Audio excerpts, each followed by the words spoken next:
Hvala potpredsjedniče Hrvatskog sabora, uvaženi državni tajniče, poštovani predsjedniče odbora, kolegice i kolege. Naravno da ćemo kao klub podržati ovaj prijedlog i nadamo se da će on zajedno sa ostalim mjerama koje provodi i MUP i druga ministarstva, prije svega evo tu je Ministarstvo odgoja i obrazovanja ili obrazovanja i znanosti, da ćemo postići cilj, a to je smanjenje broja prometnih nesreća, a posebno smanjenje broja stradalih u prometnim nesrećama, najteže stradalih i naravno onim prometnim nesrećama koje imaju za posljedicu smrtni ishod. Ali ipak moramo reći, nekako osjećam to kao dužnost i obvezu, ovo je lijepo, ovo je u redu i trebamo s tim mjerama i to je jedna mjera od prevencije i dobar je ovaj amandman Vlade da se ne odnosi taj dan samo na osvješćivanje vezano za korištenje mobitela u prometu, već i na ostale ubojice, to je netko i ovdje prije nabrojio, to je prije svega vezanje pojasa, alkohol i neprilagođena ili prebrza vožnja. O neprilagođenoj brzini je malo teže govoriti jer pitanje je uvijek u svakom trenutku o stanju na prometnici, što je to neprilagođena brzina, ponekad ona može biti izrazito niska da bude neprilagođena uvjetima na cesti. Dakle, kad je bila rasprava o Zakonu o sigurnosti prometa na cestama i uvođenje ovih, mi smo ih tada nazvali drakonskim kaznama, bilo je doista puno prigovora, puno kritika, ja sam osobno kritizirao da se represijom neće postići željeni cilj. Predstavnici ministarstva su tada objašnjavali i ti njihova objašnjenja mi se čine razumnom, da se te najveće kazne odnose na recidiviste, dakle one koji unatoč tome što čine prekršaj učestalo ponovo ih čine i zapravo ne drže se prometnih propisa, ugrožavaju živote i zdravlje drugih ljudi i na taj način se želi njih ukloniti iz prometa i s te strane to pozdravljamo da ne bi bilo nesporazuma, međutim opet moramo naglasiti da sama represija neće pomoći, ovo je prilog prevenciji, međutim eto da ovu kratku raspravu ipak zaključim onim što želim reći. Prometna kultura kao i svaki oblik kulture u društvu nije nešto što se može tako jasno i jednostavno propisati čak ni zakonskim rješenjima. Kultura se usvaja, kultura je cjelokupno nasljeđe ljudskog društva. Paušalne ocjene kako mi u RH smo po pitanju tehničke kulture i zapravo i onda prometne kulture prilično nekulturni, da ne poštujemo propise, nije dobra ocjena. Ona vrijeđa ljude jer ako promatramo i promet, ali sa stajališta uvjeta u kojima se promet odvija, uzmite samo promet u Gradu Zagrebu, nije jednostavno voziti u Gradu Zagrebu automobil. Uzmite promet na mojoj županiji gdje do najbliže autoceste imate 100 km. Mi se vozimo državnom cestom tzv. D2, Podravskom magistralom, koja je preopterećena. Nije ona preopterećena u broju automobila, ona je preopterećena u broju ukupnih prometnih sredstava koje se njom kreću, pa počevši od poljoprivrednih vozila pa do svih drugih.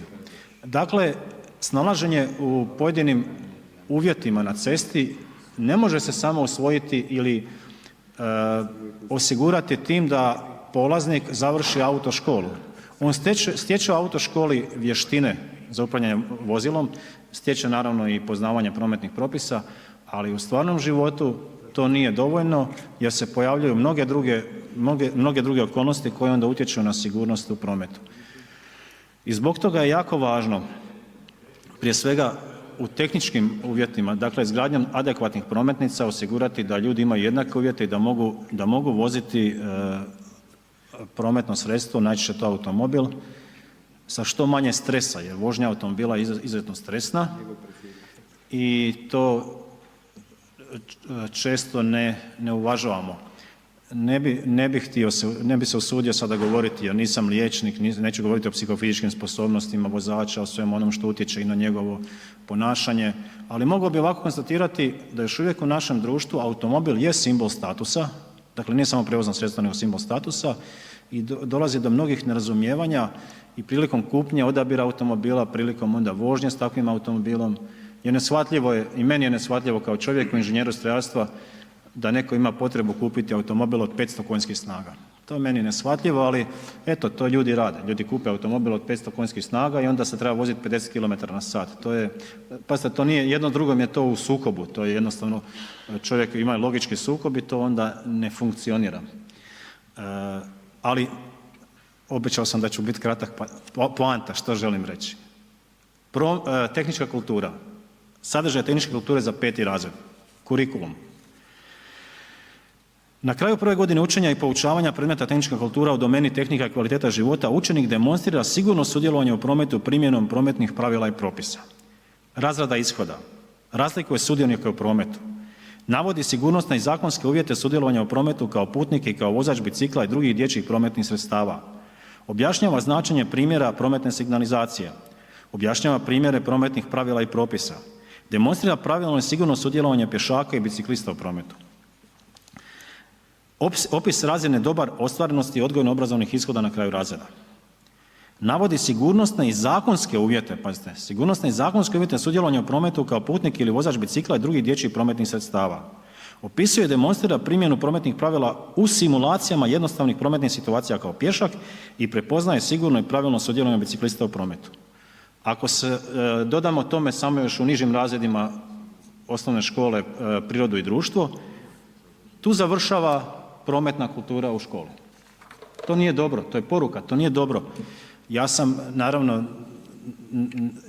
više puta sam to rekao, neko bi možda mislio da, s obzirom da sam i predavao i u osnovnoj školi tehničku kulturu, da to iz svoje perspektive gledam, pa navijam za to, ali tehnička kultura, 1 sat tehničke kulture u školi je premalo.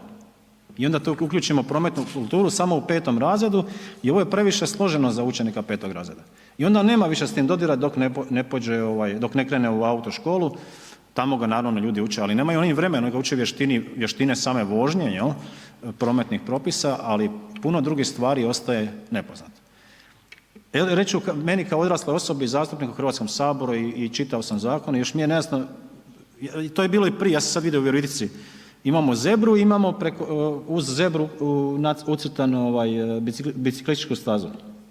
Sad ja ne znam, biciklist mora sići sa bicikla ili ne. Znate, to je dosta opasno, vi ne možete, to su reakcije koje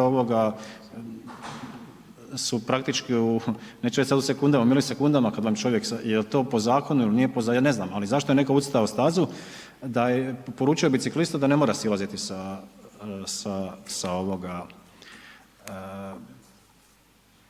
eto sad trebalo bi to vidjeti jer to su neke stvari u stvarnom životu koje se događaju. Dakle, svakako pozdraviti ovo, ali Ministarstvo unutarnjih poslova samo to ne može riješiti. Ministarstvo znanosti i obrazovanja i druga resorna ministarstva i Ministarstvo naravno prometa trebalo bi se aktivnije uključiti jer mislim da se obrazovanjem posebno mladih ljudi o prometnoj kulturi može puno više postići.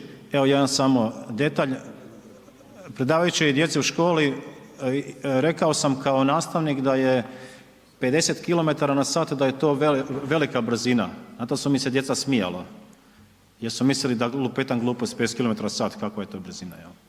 Djeca nemaju ni taj osjećaj u tehničkom poimanju, doista 50 km/h je velika brzina, to je otprilike 14 metara u jednoj sekundi koje putnik prijeđe, a mi ovdje govorimo o brzinama koje su iznad 100 km/h, to su velike brzine i zahtijevaju i vještine vozača, zahtijevaju dobre prometnice, zahtijevaju pasivni dio zaštite preko pojasa, zahtijevaju naravno i aktivnu zaštitu, neko je ovdje spominjao, ne smije se dopustiti da u RH se voze ljudi sa neispravnim kočnicama, to se ne smije dopustiti, ali ako se to događa onda to nije dobar primjer.